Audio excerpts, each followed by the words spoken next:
44 gün davam edəcək təlim çərçivəsində iştirakçılara kompüterdən istifadə, Windows'un əməliyyat sistemi, Microsoft Word, Microsoft PowerPoint, Microsoft Excel proqramları, internet resurslarından istifadə, bulut texnologiyaları, süni intellektin əsasları və kiber təhlükəsizlik istiqamətləri üzrə praktiki bilik və bacarıqlar öyrədiləcəkdir.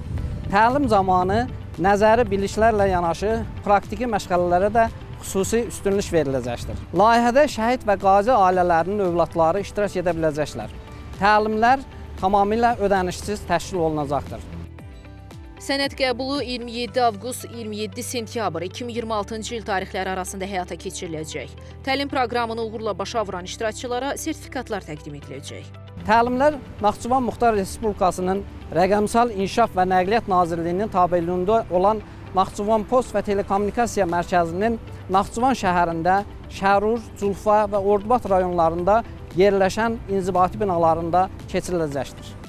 Zəfər gününə həsr olunan rəqəmsal bacarıqlar üzrə sosial təlim proqramının məqsədi şəhid və qazi ailələrinin övladlarının müasir rəqəmsal bacarıqlarının inkişaf etdirilməsi, onların gələcək təhsil və peşə fəaliyyətinə hazırlığın gücləndirilməsidir. Sahil Əliyev, Azər Həsənov, NTV Xəbər.